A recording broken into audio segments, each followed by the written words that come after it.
మనం ఇప్పుడు ఏం చేసుకుంటున్నామంటే చికెన్ రెసిపీ చేసుకున్నాం, చికెన్ పకోడీ. దానికి కావాల్సిన ఇంగ్రీడియంట్స్ ఏంటంటే, నేను ముందుగా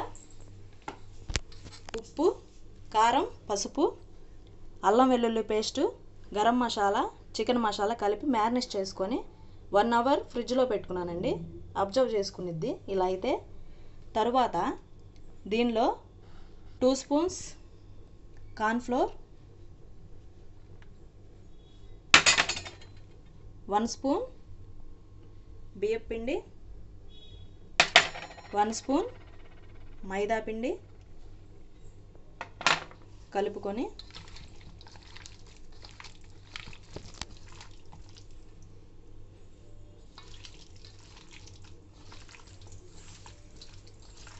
ఇది 1/2 కేజీ చికెన్ అండి. 1/2 కేజీ చికెన్కి ఇవి సరిపోతాయి. అలాగే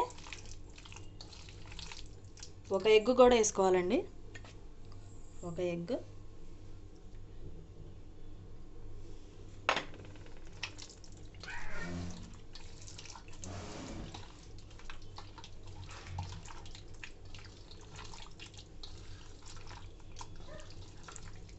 వేసుకుంటే ఇందులో ఫుడ్ కలర్ కూడా వేసుకోవచ్చండి.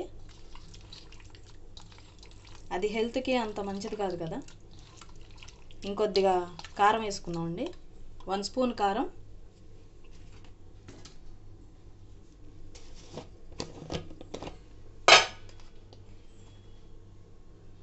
1 స్పూన్ కారం,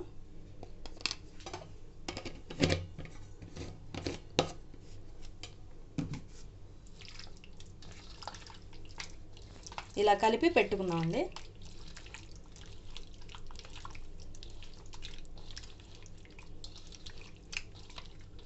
బాగా కలుపుకోవాలండి. బాగా కలుపుకుంటే ముక్కకి ఇప్పుడు మనం కలిపినవన్నీ పడతాయండి.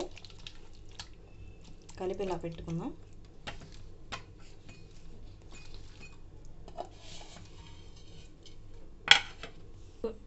ముందుగా మనం ఆయిల్ పోసుకుందామండి.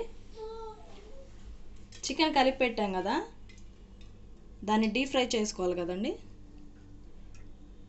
సరిపోద్దండి. మరీ ఎక్కువగా పోసుకోకూడదండి. ఈ ఆయిల్ అనేది నెక్స్ట్ మళ్ళీ ఇలాగే మసాలా వంటప్పుడే వాడుకోవచ్చండి.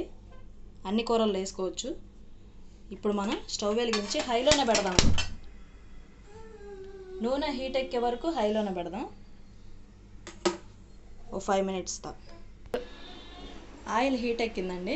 ఇప్పుడు మనం కలిపి పెట్టుకున్న చికెన్ ఉంది కదండి, ఇలా తీసుకొని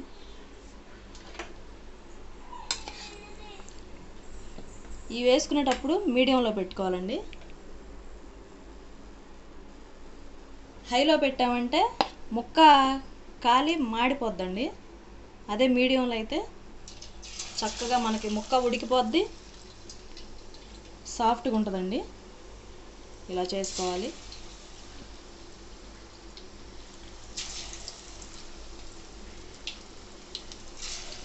ఇవి కొద్దిగా వేగినాకే కదిలించాలండి, ముందుగా కదిలించకూడదు. ఇప్పుడు మనం మ్యారినేట్ చేసుకున్న ముక్కలు పట్టకుండా ఊడిపోద్ది కదిలిస్తే ఇప్పుడే.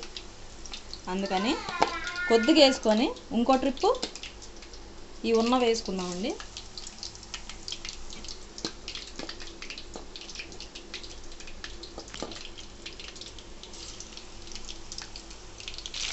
ఇప్పుడు ఎలా ఉందో చూద్దామండి. ఇప్పుడు ముందుగానే వేయంగానే ఎమ్మటైనా తిప్పితే అతుక్కుపోతుందండి ముక్క అనేది. అదే కొద్దిగా వేగినాక తీస్తే మనకి ఏ ముక్కకు ఆ ముక్క ఇలా వస్తుంది. ఇలాగే చేయండి మీరు కూడా. ఒకవైపు 50% వేగిందండి. ఇవి మనం మళ్ళీ తిప్పుకొని ఇంకొద్దిసేపు వేసుకుందాం.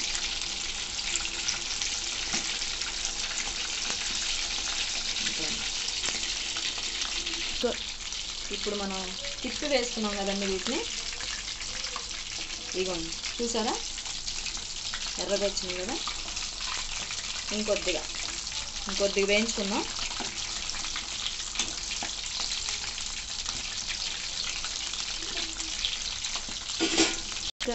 చూసారండి, గోల్డెన్ బ్రౌన్ కలర్లో వచ్చినాయి. తీసేసుకోవచ్చండి. ఇక వేగిపోయినట్టేను. ఇది తీసేసుకున్నాక ఇంకో సెట్ వేసుకోవచ్చు.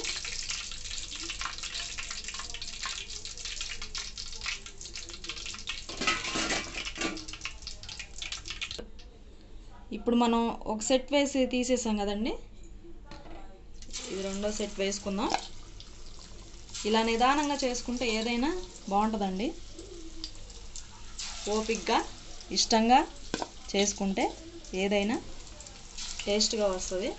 హైలో పెట్టేసుకున్నామంటే మాడటం తప్ప ఇది ముక్క ఉడకదండి. లోపల సాఫ్ట్గా ఉండాలంటే మనం సిమ్లో పెట్టుకొని వేయించుకోవాలి ఈ చికెన్ పకోడీ అలా.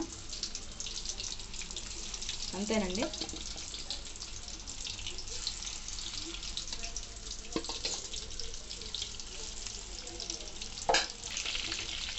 చూద్దామండి ఇప్పుడు. వన్ సైడ్ వేగినట్టుగా మళ్ళీ వీటిని తిప్పుకుంటే ఇటు కూడా వేగిద్దండి.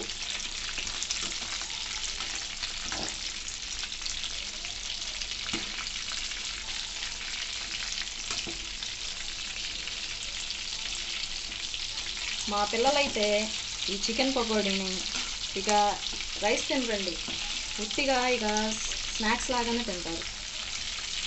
అంత ఇష్టం అన్నమాట. అందుకే నేను వాళ్ళు అడగకుండానే చేసి పెట్టేస్తాను.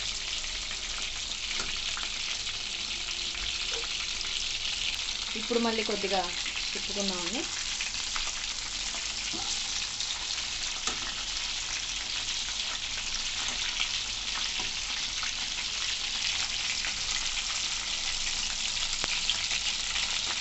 చూసారా బ్రౌన్ వచ్చింది, గోల్డెన్ బ్రౌన్ అంటే ఇదండి. ఇదిలా ఇంకొద్దిగా వేగాలండి. వేగిన తర్వాత తీసేసుకుందాం. చూద్దామండి. ఆల్మోస్ట్ వేగిపోయినాయి. ఒక టిప్ చెప్తానండి. ఎప్పుడైనా మనం డీప్ ఫ్రై చేసుకునే ఉంటాయి కదా, ఇక అయిపోయిందిరా అని మనం స్టవ్ ఆఫ్ చేసి ఇలా తీసుకోకూడదండి. ఇవన్నీ తీసుకున్నాకే మనం స్టవ్ ఆఫ్ చేసుకుంటే ఈ నూనె అనేది లాక్కుండా ఉంటాయండి ముక్కలు. ఇలా తీసేసుకొని అప్పుడు స్టవ్ ఆఫ్ చేసేసుకోవాలి. ఇంకేముందండి, సర్వ్ చేసుకొని తినేయటమే.